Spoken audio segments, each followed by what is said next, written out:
El Ministerio Conéctate a Jesús quiere darles las gracias en primer lugar a Dios y en segundo lugar al sitio www.fusteros.net por hacer el resumen de las lecciones de escuela sabática que nos sirven a nosotros para hacer esta presentación. El Ministerio Conéctate a Jesús dedica estas lecciones a los nuevos creyentes y al grupo de oración 24/7 de la Iglesia Adventista Berea. Oramos. Gracias te damos, Señor, por permitirnos ser parte del ejército de Cristo. Gracias por regalarnos, Señor, el gozo de saber que por medio de la tecnología, como es el Internet, podemos, oh Señor, alcanzar a los muchachos que están privados de libertad. Allá en La Joya, La Joyita y La Gran Joya, en el Renacer y en las distintas cárceles del país. También sabemos que por medio del Internet podemos llegar a los lugares donde en estos momentos ni siquiera el más bonito, el más deseado puede entrar por causa de la pandemia del virus. Pero, oh Dios, su Espíritu Santo ha diseñado la tecnología, porque sabemos que Él sí puede entrar. Y sabemos que si es la voluntad suya, Señor, en cada hogar donde haya un dispositivo con Internet, estos estudios podrán ser escuchados y puestos en práctica. Oramos por la lista de oración que el grupo 24/7 tiene y que uno de los nombres que recuerdo es el de el joven Charlie en Estados Unidos. Oramos para que el virus que lo atacó a él, en el nombre de Cristo, él pueda vencerlo. Oramos también por los líderes de este grupo, por la Iglesia Adventista en Panamá y el mundo, y por sus dirigentes. Oramos en el nombre de Jesús. Amén. Muy bien, mis queridos hermanos, hoy vamos a usar una sola cámara y vamos a usar las gráficas nada más para hacer de esto un poquito más rápido, sobre todo en la edición. Ustedes me van a perdonar que no van a ver mi feo rostro durante este análisis que ayer comenzamos. Vamos rápidamente a repasar lo que hicimos ayer. Queremos hoy tocar la segunda parte y ver si podemos llegar, quizás en el tiempo que tenemos, poder tocar algunas cositas interesantes de este repaso o este análisis del primer trimestre con el libro de Daniel. ¿Y por qué lo estamos haciendo? Por las condiciones del mundo. Mire, hermanos, leer, es importante leer, pero también es importante entender lo que estamos leyendo. Definitivamente que en el mundo se lee. Yo soy contrario a lo que están diciendo que la gente no lee. Yo sí creo que en el mundo se lee. Que no sea el primer factor es otra cosa.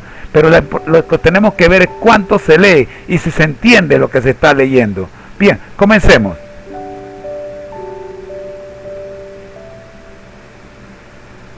Bien. Antes de comenzar a estudiar capítulo a capítulo del libro de Daniel, debemos reflexionar acerca de los principios generales que nos ayudarán a comprender mejor el mensaje que queremos transmitirnos, que quiere transmitirnos. En este estudio vamos a ver el centro del libro, que es Jesús, su estructura literaria, sus diferencias con otras profecías, sus periodos de tiempo y su aplicación, que creo que es importantísimo conocer la aplicación del libro de Daniel para nuestras vidas. Su centro. Cuando hablamos del centro del libro, nos referimos al personaje central del libro, es Jesús.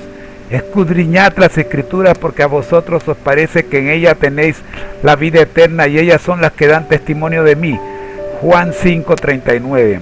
De una forma u otra podemos ver una referencia a Jesús en cada una de las secciones del libro. En el capítulo 1, Jesús, al igual que Daniel, dejó el cielo para vivir en la tierra y recibió sabiduría de lo alto. Lucas 2:52. En el capítulo 2, el reino de Jesús reemplazará a todos los demás reinos. En el capítulo 3, Jesús caminó en el horno de fuego en medio de los amigos, de sus amigos.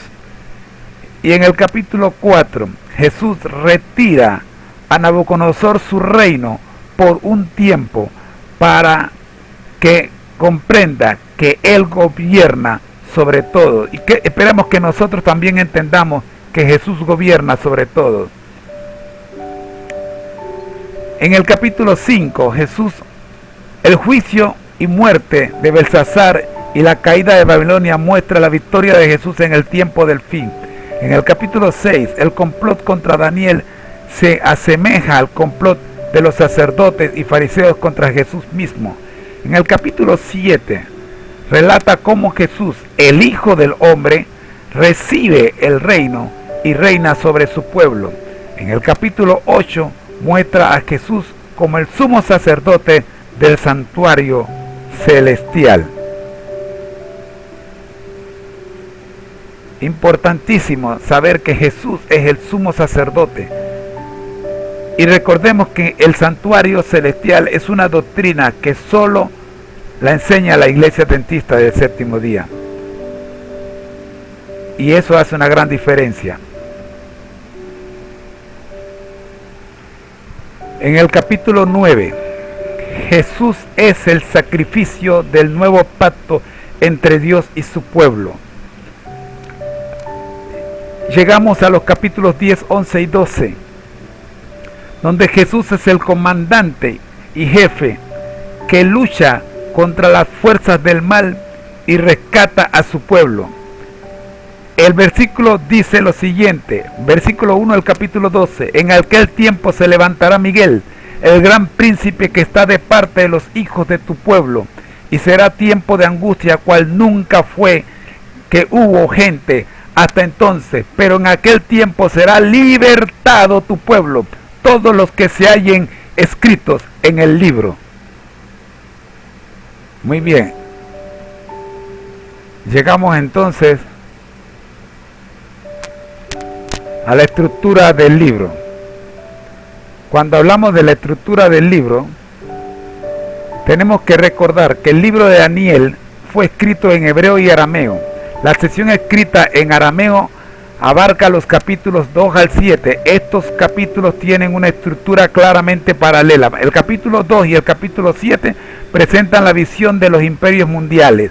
El capítulo 3 y el capítulo 6 presentan la liberación por parte de Dios, primero del horno del fuego y después del foso de los leones.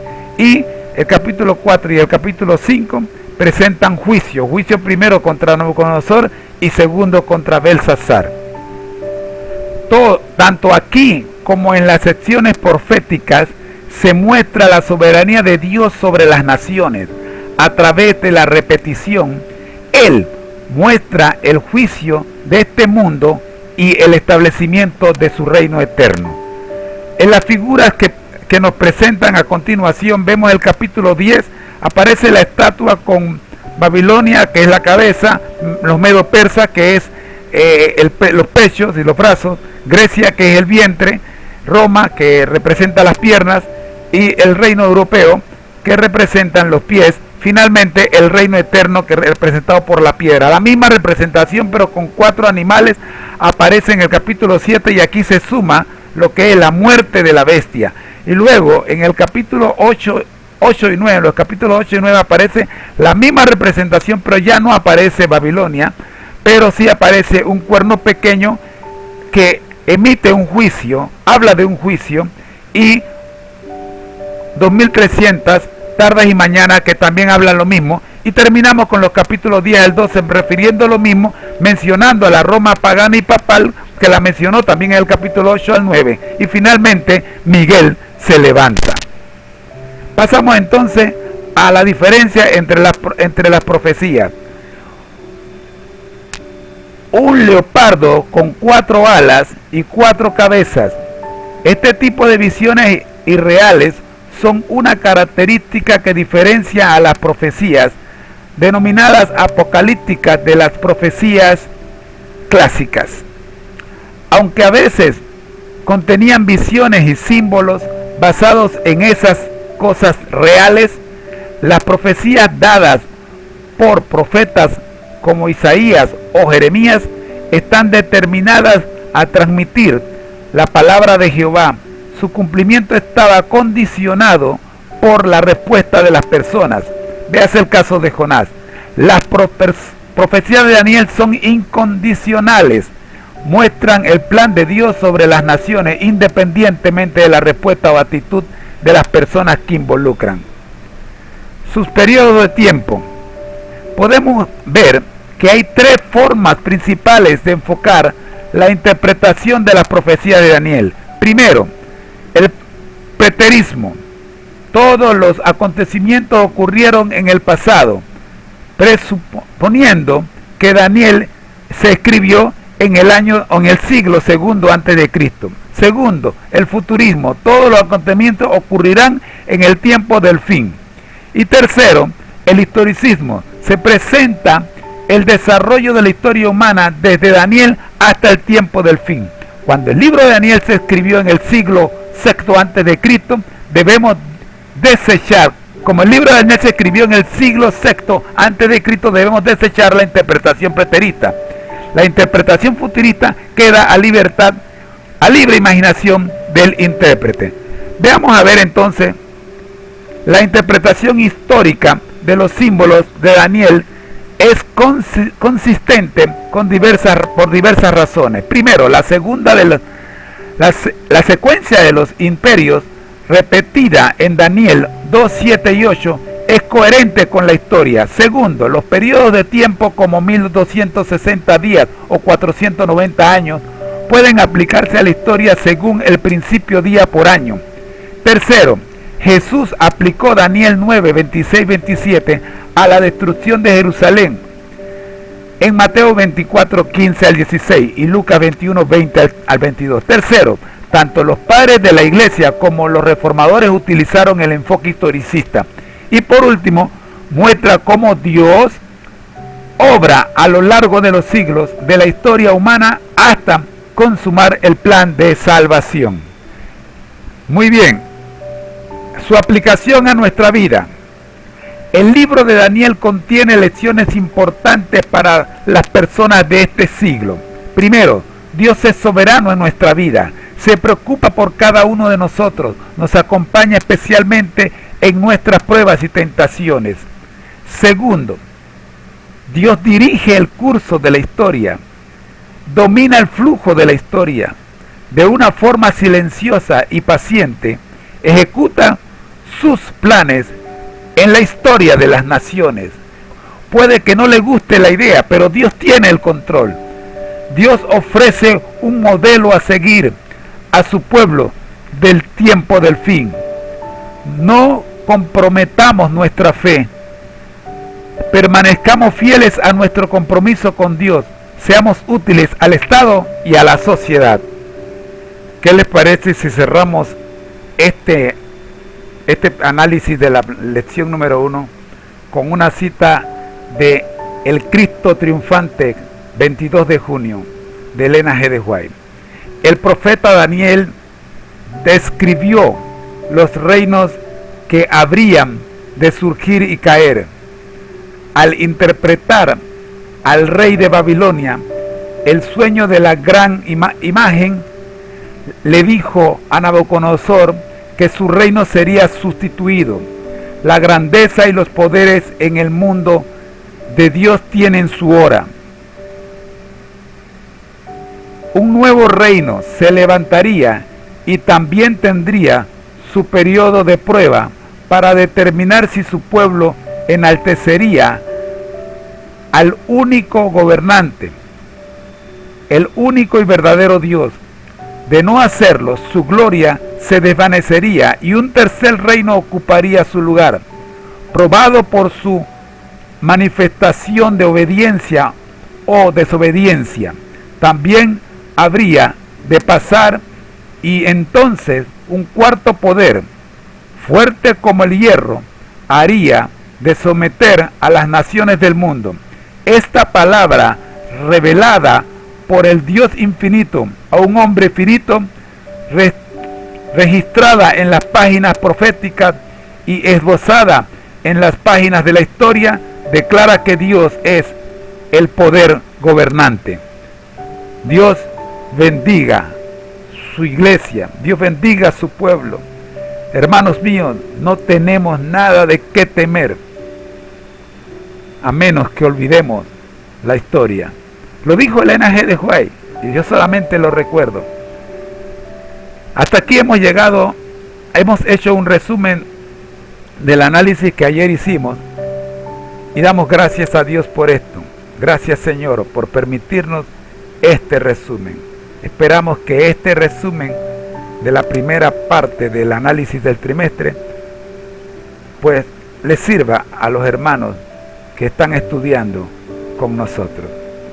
Nos preparamos para entrar en el segundo resumen, en la segunda parte, que es la lección número 2. Oramos en el nombre de Jesús. Amén. Muy bien, mis hermanos, gracias por estar conmigo. Vamos a entrar entonces en la lección número 2, el análisis de la lección número 2. Esperamos tomar 15 minutos en esto. Ahora sí nos metemos en el libro de Daniel capítulo 1. De Jerusalén a Babilonia. En 3 ocasiones Nabucodonosor entró a Jerusalén para someterla. En la última, el año 586 a.C., Jerusalén quedó destruida y el pueblo de Israel fue deportado a Babilonia. En la segunda, en el año 597 a.C., el rey se llevó a los artesanos, herreros y otros hombres importantes, entre ellos a Ezequiel. En la tercera, en la primera, el año 605 a.C., fueron llevados a Babilonia los principales del pueblo. La estrategia consistía en babilonizar a estos príncipes para asegurarse su lealtad. Entre ellos estaban Daniel, Ananías, Misael y Azarías. El contenido de este estudio está dividido así: Dios al control, adiestramiento, paganización, alimentación, resultados perfectos, superiores. Esto está contenido en el capítulo 1 del libro de Daniel, del 1, y vamos a ver hasta el versículo 20. Primera parte: Dios al control. Y el Señor entregó en sus manos a Joacim, rey de Judá, y parte de los utensilios de la casa de Dios, y los trajo a la tierra de Sinar, a la casa de su Dios, y colocó los utensilios en la casa del tesoro de su Dios. Daniel 1:2. El Dios verdadero aparece como un Dios derrotado y exiliado, incapaz de defender a su propio pueblo. Pero la expresión "el Señor entregó" cambia completamente la visión de los acontecimientos. Es Dios mismo quien utiliza Babilonia para castigar la impiedad de su pueblo. Habacuc 1, 5 al 11. Hermanos, pongan atención a esto. Dios castiga a su pueblo. Y tenemos que ver cuándo Dios castiga a su pueblo. ¿Eres tú parte del pueblo de Dios? Él controla la historia. Limita a 70 años el castigo de su pueblo. Llama a Ciro para devolverle la libertad. Esdras 1:1.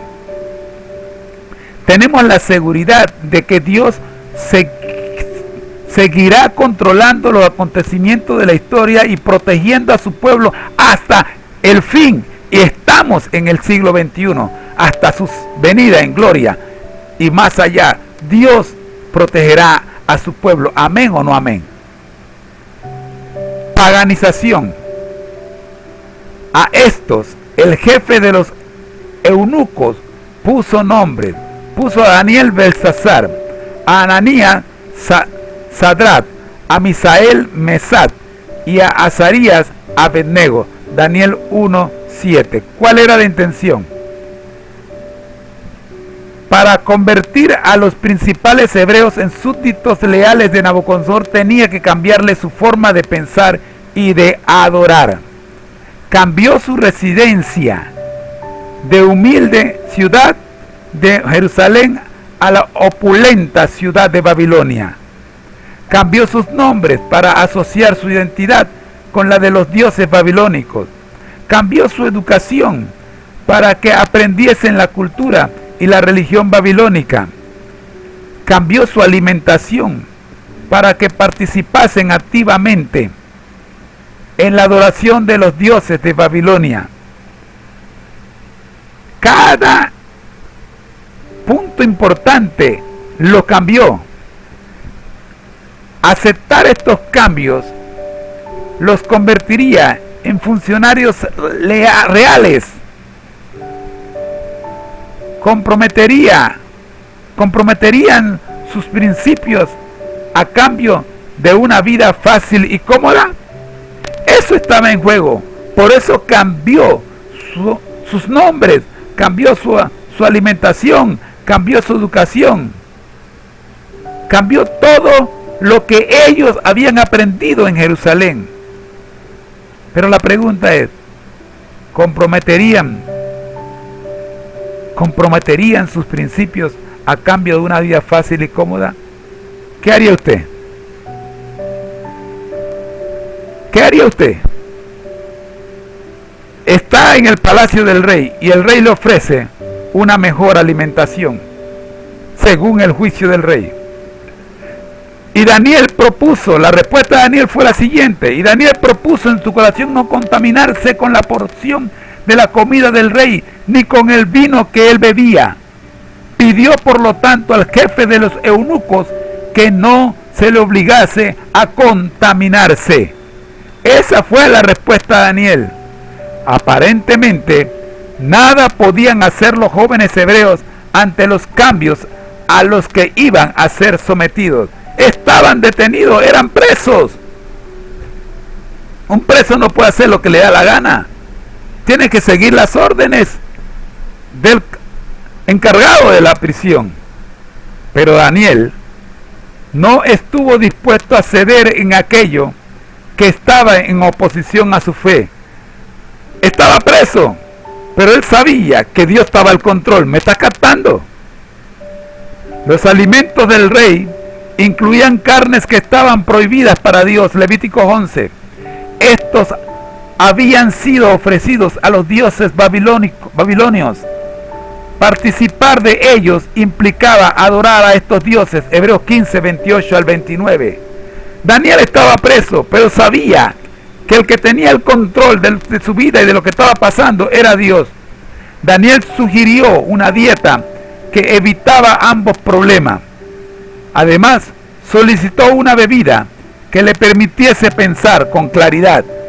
Recuerden, una bebida y una dieta que le permitiesen pensar con claridad. Ante todo, confió en que Dios respondería a su fe, produciendo resultados en un periodo muy reducido de tiempo, solo 10 días. ¿Cuántos días llevamos de cuarentena? Elena G. White dice en Consejos sobre Salud, página 69, muchos profesos cristianos asegurarían hoy que Daniel fue demasiado exigente y lo tacharían de estrecho y fanático. Yo sí creo que hay gente dentro del pueblo de Dios que tendría otra opinión. Siguiente dice, consideran de poca monta la cuestión de la comida y la bebida, como para requerir una actitud tan decidida y que pudiera involucrar el sacrificio de toda ventaja terrenal. Hermanos míos, cuando tú te propones, Dios no te falla.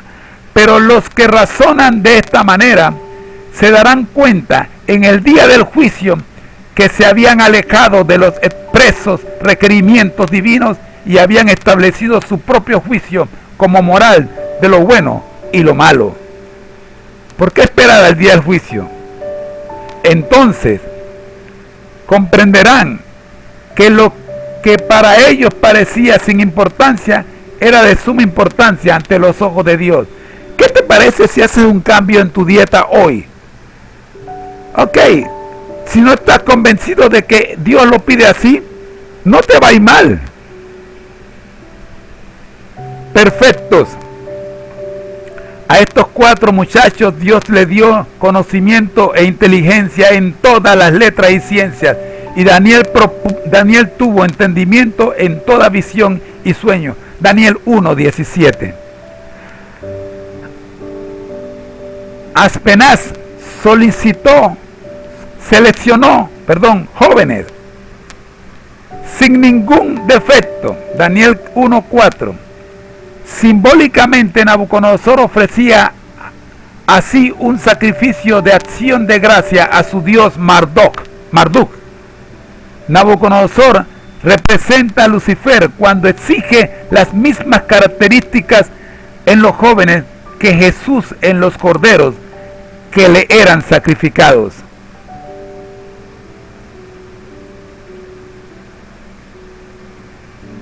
Ningún joven tenía defectos físicos o intelectual, pero solo 4 demostraron no tener defectos espirituales. Dios honró la fidelidad de estos jóvenes otorgándoles una apariencia física y un conocimiento intelectual superiores a los de los demás jóvenes hebreos. Versículos 15 y 17. Dios también nos concede sabiduría para mantenernos fieles en un mundo contaminado por mitos y mentiras.